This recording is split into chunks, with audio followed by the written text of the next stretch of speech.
And now, it's time for another Dice Tower review with Tom Vasel. Hey folks, today we're taking a look at Oath of the Brotherhood, The Chosen. Now this was a game I was very much looking forward to. One of the reasons is, hey, it's pirates. Another reason is it's worker placement.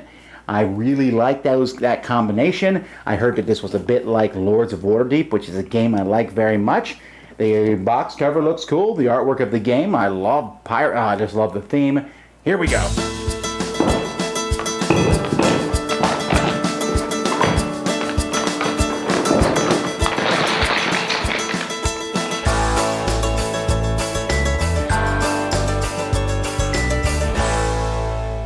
This is the main game board, and each player is going to have their own pirate card. On their pirate card, it shows a picture of your pirate, a special ability you have. These are spots to put resources that you get over the course of the game. You have equipment and supplies and allies. If you have a token in a certain spot, this token, for example, is an ally, but also when you put it here, then it becomes a gunner. You also have a strength track at the top. It starts at 3, can go as high as 5, and down to 0. You will start with a piece of your type. This is your pirate. You also take a couple of crewmen. Depending on how many players, you'll get 2 or 3 of these guys. Each player, starting with the player who's first each turn, is going to place either their pirate or their crewmen out on a spot on the board. When they put it out on the spot, they are going to get the reward from that spot. If they place their person on a spot where someone else already is, that's fine, but they have to quote-unquote fight that person, which means they need to spend a strength to go there, with the exception of the inn. When you go, that's basically you're fighting the person to go there, and if you don't have the strength to spend, then you can't go to a spot someone else has already gone to. Several of the spots simply give you, like, something. For example, this one here gives you a supply, so you take a supply and put it in your thing. This one here gives you 2 coins. This one here gives you an action card. Down here, you can buy one of these cards with coins. These are great because they'll give you resources. For example, this one gives you 2 equipment. This one gives you equipment and crew. This one gives you 2 action card. Each has a cost at the end of every round. If there's a card there, it comes off, and these cards move over. Going to the tavern gets you crew. At a crew, you also pay to get the crew. What the crew will do is it will make a certain spot on the board better. So when you go to that spot, this will give you an advantage. For example, this one here increases the black market and makes your prices cheaper. So instead of them being 3-2-1, they're 2-1-0. You'll also see that there's a spot here for the docks to get crews. And up here is missions. This is a big part of the game. If you're going to get any points, you have to spend resources to get missions. So here I might spend 2 equipment, 2 allies, and 1 supply. And then for my reward, I'm going to get 4 points and 2 coins. So you're going to go here and get these mission cards, and that's one of the main ways to get points. Also at the end of the game, whoever has the most missions is going to get a bonus point. And then here in the middle of the board, you'll see blacksmith and the watchtower. Now the watchtower is important because it gives you the first player token to go first next turn, but also allows you to put an exploration card on the board. When you get an exploration card, you'll be drawing from this pile, and then you, like for example this one here, puts a new spot on the board, the Corsair Tower, which gives you either an ally or a piece of equipment. So I just find the matching spot that goes right here. You can see that it matches the background of the board. Now that's a spot that's on the board. Here's Discovery. You can lose 1 strength to get 3 coins, and that one would go here. So every time someone takes this, the number of spots on the board is going to increase. Here's the cave. You can lose 3 strength to get 1 of each type of thing. Where's the cave? The cave would be over here. And so players are going to be doing that, and players are also going to be keeping an eye on their board. Now you're going to be storing equipment here and allies here and supplies here, and you can actually store more than that if you want. You just keep them over here. But when you put them here, each one gives you a special ability.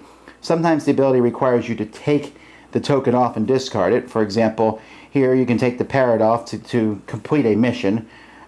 Here you can take the food off to give yourself 2 strength. But sometimes they give you a special ability. Like for example, if you have the sword, when your captain piece goes to a spot someone else is already at, you don't have to pay a strength to go there. Gunpowder can be used to kick everybody out of a location. and then go there. Pistol, you can make whenever someone comes to you to a location you're already at, instead of losing a strength, you can demand a coin from them.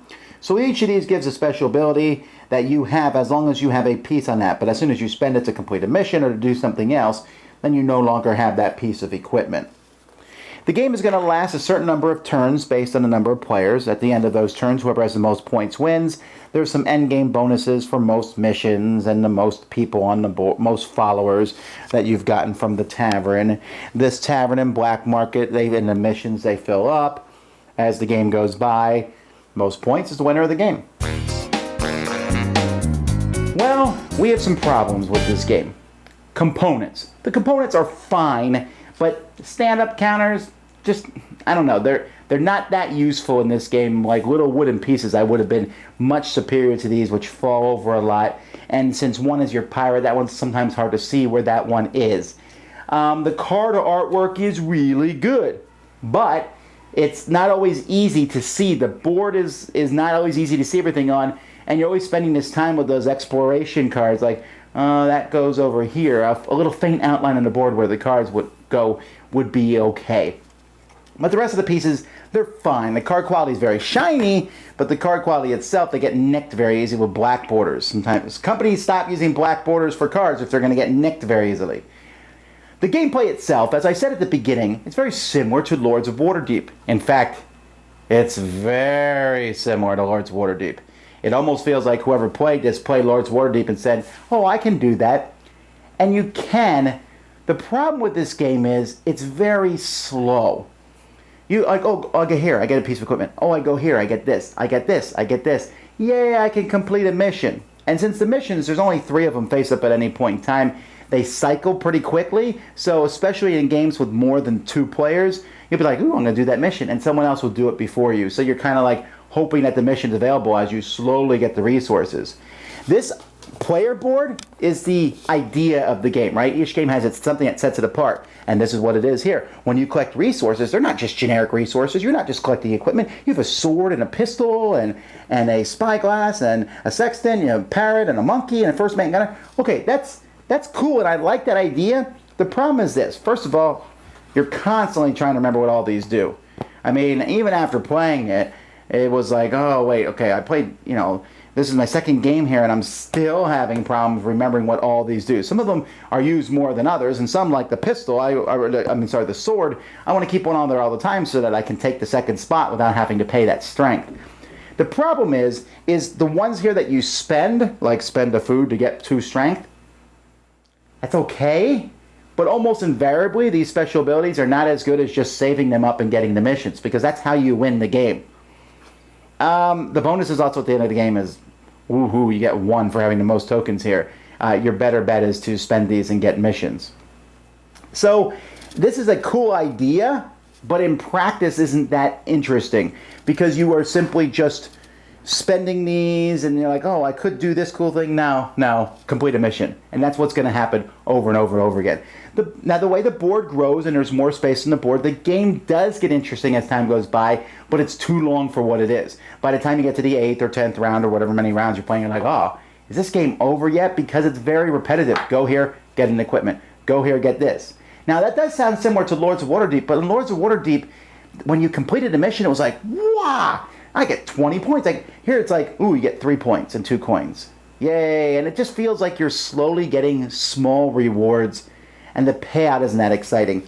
The pirate theme is there slightly, but slightly less than stellar components, mixed with a kind of slow gameplay, mixed with, it's very derivative of Lords of Waterdeep, only this board is different, and this difference is more of a detriment than it is something good. So, I didn't hate the game, it's okay, but I can't really approve it either, because there's other games out there that do a very similar thing, but do it in a better, more fun way. Dice Tower Judgment, too slow and derivative.